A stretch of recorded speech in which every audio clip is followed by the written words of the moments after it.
Transitions urbaines, c'est notre rendez-vous mensuel avec Alexandre Herveau. Bonjour Alexandre. Bonjour Thomas. Bienvenue, une ville, une entreprise pour parler d'attractivité, d'écosystème en perspective des élections municipales. On reçoit Philippe Davignon, bonjour. Bonjour Thomas. Bienvenue, vous êtes Merci. directeur commercial de Genevos, une start-up leader dans la décarbonation du transport maritime qui est basée près de La Rochelle. Une entreprise et une ville, La Rochelle. Je veux bien que vous nous présentiez Genevos en quelques mots, ce que vous développez pour le secteur maritime aujourd'hui. Oui, tout à fait. Donc Genevos, nous sommes une société qui a été créée en 2018. On fait un focus véritablement sur la transition du secteur maritime. Ouais. On développe, on certifie et on produit des modules de génération de puissance électrique à base de piles à combustible. On utilise en gros l'hydrogène et l'oxygène, une réaction chimique sans émission pour la création d'un courant électrique. Ce courant électrique, on le travaille, on le stabilise et on peut l'utiliser dans n'importe quel type de navire pour la propulsion, pour les auxiliaires, la climatisation, la lumière, etc. ou la recharge d'un pack batterie. Voilà. Ouais. Donc on est vraiment dans la transition. Qui en a eu l'idée? Qui est à l'origine de la création de Genevos? Alors la société a été créée par Phil et Rebecca Sharp, qui sont deux citoyens britanniques installés en France depuis plus d'une décennie et qui viennent en fait de la course au large. Phil était non seulement ingénieur, mais également skipper, très engagé en classe 40 et très sensible justement à cette pollution maritime.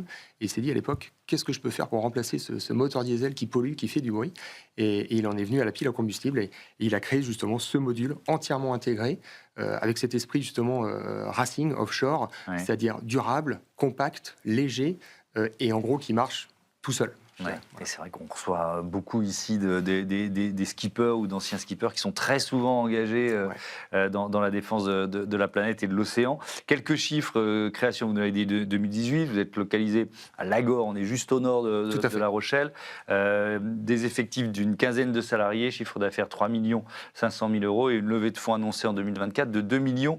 Peut-être qu'on peut parler de passage à l'échelle là. Oui, je pense que là vous êtes, je crois que on en parlait, vous avez des ambitions qui vont très vite se concrétiser et qui vont pas seulement se passer près de La Rochelle, mais aussi plutôt avec des productions en série, c'est ça? Oui, tout à fait. C'est-à-dire que là, 2026, on est sur une année 2025, pardon, 26, année un peu charnière. On a déménagé, en fait, on est installé dans les nouveaux locaux. On était installé d'abord dans une pépinière, petit bureau, 50 mètres carrés, 100 mètres carrés de petits ateliers pour faire les premiers prototypes. Et là, début d'année, on a intégré un tout nouveau bâtiment, 1200 mètres carrés, existant. On a repris un bâtiment d'une ancienne chaudronnerie, donc on continue cette histoire industrielle au niveau de La Rochelle, et qui va pouvoir nous permettre justement de monter en production, monter en cadence, pour répondre justement à nos différents clients et différents projets potentiels. Et alors, il y a une partie de vos projets qui sont aussi à l'international, parce que là, clairement, dans vos cibles, on va partout. Ah, on va partout, on va même surtout, aujourd'hui, je dirais 95% des projets qu'on discute sont à l'international, principalement l'Europe, plutôt l'Europe du Nord, la Scandinavie, les États baltes, l'Allemagne, les Pays-Bas, et puis aussi des grosses tractions côté Moyen-Orient et côté Inde, notamment l'Inde qui est un pays qui est assez moteur justement notamment sur l'hydrogène. On a signé un partenariat avec une société en local pour l'intégration de nos systèmes. C'était là à l'automne, et donc on va pouvoir.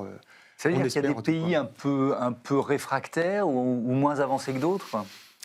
C'est un sujet complexe parce que l'hydrogène, en fait, c'est un écosystème complet. Hein. L'hydrogène, alors on commence à parler d'hydrogène natif, mais l'hydrogène, il est surtout fabriqué. Donc l'hydrogène, c'est d'abord une production, c'est des usages multiples. Ça peut être pour le maritime, on parle également de l'aviation, on parle de la mobilité. Et puis surtout, ce qu'il ne faut pas oublier au milieu, c'est l'infrastructure, la distribution. Donc c'est un peu le même problème qu'on a eu à l'époque avec l'automobile, le passage aux voitures électriques. On avait l'électricité, on a les voitures électriques, et on n'avait pas forcément les stations pour faire le plein. L'hydrogène, c'est aujourd'hui encore un petit peu la problématique que l'on rencontre, qui est l'un des freins, je dirais, au déploiement global. C'est vrai que le contexte, que ce soit en France ou en Europe en général, est un peu compliqué. Là, début décembre, on apprenait une entreprise Symbio près de Lyon, je crois, au Grenoble, qui va licencier 350 personnes parce qu'il y a eu un retrait de Stellantis qui était engagé comme client. Donc c'est un contexte assez compliqué pour l'hydrogène. C'est un contexte compliqué. Il y a une vraie... on va parler de consolidation du secteur, hein. C'est-à-dire que l'hydrogène a été vu il y a quelques années comme un peu une molécule un peu magique, qui allait répondre effectivement à cette problématique d'énergie. C'est une molécule propre, voilà. Donc il y a eu énormément d'initiatives qui se sont lancées. Il y en a qui continuent, il y en a qui ont déjà posé les crayons, je dirais. Nous, on fait partie des gens qui continuent, on s'accroche, il faut quand même être résilient. Les décisions prennent du temps, c'est des investissements qui sont encore très forts, la technologie coûte encore assez cher.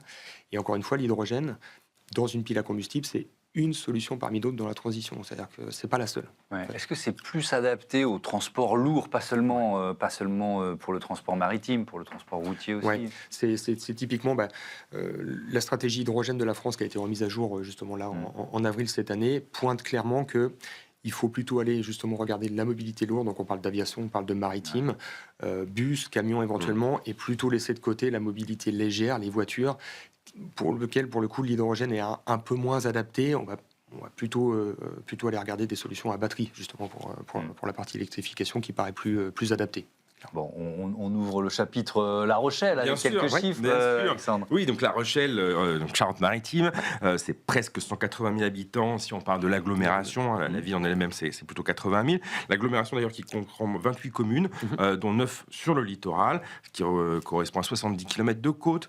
On est sur une petite ville étudiante, c'est-à-dire que c'est par rapport aux voisines entre guillemets sur la façade atlantique que sont Nantes et Bordeaux, évidemment c'est moindre, c'est 15 000, mais c'est pas négligeable et je pense qu'on va en parler parce que vous avez justement des liens avec ce milieu estudiantin. On peut parler des 1000 hectares de parcs d'activités. La Rochelle, c'est 3 heures de TGV de la capitale. Au niveau politique local, eh ben, ça a changé de maire en pleine année, en juin dernier, suite à la démission du précédent maire. Là, c'est Thibaut Guiraud qui est à la mairie et La Rochelle. Donc, on parle énormément de start-up qui se développe justement dans le milieu de l'innovation et de la transformation durable. Récemment, on a beaucoup parlé du groupe belge Salvay qui fait qui prépare et qui a signé des contrats pour créer une usine de séparation de terres rares pour justement diminuer la dépendance qu'on a vis-à-vis de la Chine notamment. Donc c'est un endroit qui a le vent en poupe sans mauvais jeu de mots. Pourquoi est-ce que La Rochelle et l'agglomération, en quoi ça constitue un terreau finalement, un terrain pertinent pour une boîte comme Générose au-delà de la proximité de la mer directe? Oui, tout à fait. La Rochelle, en fait, nous, on voit effectivement 2 avantages. On a effectivement une industrie nautique qui est extrêmement importante, avec, suivant les classements, La Rochelle se place ou premier ou deuxième premier port plaisance en Europe, c'est plus de 5200 anneaux, avec effectivement tout le tissu qui va autour, donc les chantiers navals et puis également les intégrateurs, tous les équipementiers. Et donc au départ, pour nous, sur nos systèmes, on visait véritablement aussi le nautisme, c'est énormément de bateaux, des petites puissances, donc plutôt intéressant. Finalement, c'est un marché qui n'est pas encore complètement prêt, mais ça, à la rigueur, ça fait aussi partie des évolutions de stratégie. Et puis à côté de ça, La Rochelle, c'est également un territoire qui est très dans cette transition écologique. Ils ont été lauréats d'un appel à projet qui s'appelait Territoire Innovation en 2019, lancé par l'État. C'est une mobilisation de 130 acteurs divers, donc des publics, des universitaires, des entreprises, pour réduire les émissions de CO2 de la ville et engager cette transition. Ouais, d'ailleurs, le site où vous étiez, là où vous avez été incubé, Atlantec, c'est intéressant de raconter l'histoire. C'était un site militaire? C'était un site militaire qui a été réhabilité en parc bas carbone. C'est un premier un parc pilote en Europe, bas carbone, donc avec production de sa propre électricité, panneaux solaires ombrières, production d'hydrogène, installation d'un petit électrolyseur et tout un système, un écosystème, effectivement, avec notamment une pépinière d'incubation de start-up engagés dans la transition, ce qui était notre cas. Et donc, on y était effectivement jusqu'en février dernier avant de déménager. Qu'est-ce qui vous apporte cet écosystème en termes de compétences, de partenariats éventuels, de visibilité? Alors, justement, les partenariats, les compétences, Alexandre le disait, le côté universitaire, très important pour nous. On travaille beaucoup avec l'école d'ingénieurs locale qui s'appelle l'EXI, qui est une école généraliste. On travaille avec eux on récupère des stagiaires, des alternants. On est aussi maître de stage pour certains. Et puis aussi, ils ont installé en développement un banc de tests pour piles à combustible. Et donc, depuis le départ, en fait, on teste nos systèmes avec eux.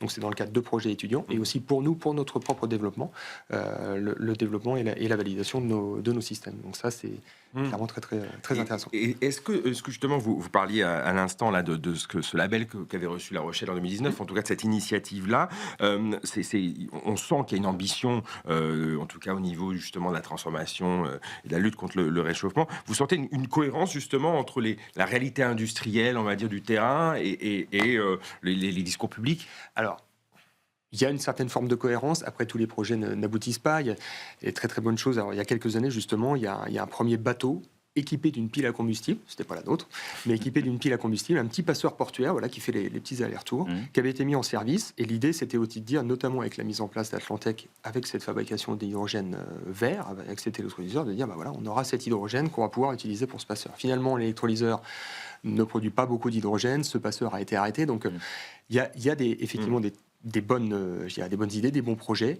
Tout n'aboutit pas, mais il y a quand même une vraie volonté au niveau de la ville. Ouais. Et d'ailleurs, comme on sait, à chaque fois, on pose cette question avec Thomas, c'est-à-dire qu'on fait des éloges des différentes villes, mais il y a toujours des points d'amélioration, des critiques à amener. Ce seraient lesquels pour vous, en ce qui concerne La Rochelle ? Ce serait certains projets. Alors, si on regarde évidemment l'hydrogène, il y avait un très joli projet d'hydrogène, justement, d'installation de stations de ravitaillement sur le port. Ça fait longtemps qu'on en parle. On a également de l'hydrogène, on va dire, qui sort des différentes usines qu'on pourrait utiliser, ne serait-ce que pour faire pour chauffer, pour produire de l'électricité. La problématique qu'on va avoir, c'est que c'est un hydrogène qui n'est pas vert. Donc, s'il n'est pas vert, il n'est pas éligible aux différentes subventions qu'on peut avoir. Et donc, du coup, les investissements étant trop lourds, ça freine finalement ce genre de... Voilà, ça tarde. Est-ce que c'est une ville où c'est difficile de se loger aussi pour les salariés ou les futurs salariés ? Ça, c'est le côté effectivement très attractif de La Rochelle. Post-Covid, La Rochelle a connu vraiment une augmentation avec quand même beaucoup de gens. J'en fais partie. Moi, je suis un ancien Parisien et j'ai déménagé il y a 3 ans vers La Rochelle. Aujourd'hui, effectivement, c'est un territoire qui est un petit peu en tension au niveau logement, avec des prix de logement qui sont quand même assez forts. Et puis qui est aussi un petit peu en tension sur certains métiers en termes de recrutement.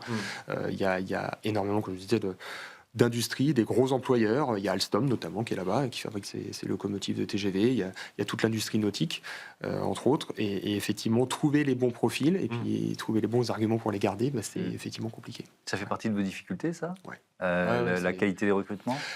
Surtout trouver certains profils. Alors, je pense que c'est pas vraiment spécifique à La Rochelle. C'est un vrai problème sur certains corps de métier. Nous, on cherche notamment des profils d'ingénieurs un petit peu particuliers. Vous allez vous agrandir là, pour 2026. C'est parti. Oui, tout à fait. On va s'agrandir. Il y a des jolis projets qui arrivent. On a des besoins de recrutement.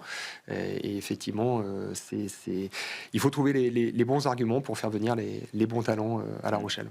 Merci beaucoup, Philippe d'Avignon. Bon retour à La Rochelle, à Lagor, pour être précis. Voilà, c'est à bientôt sur Be Smart for Change. C'est l'heure du grand entretien de ce Smart Impact avec la présidente de La Ruche.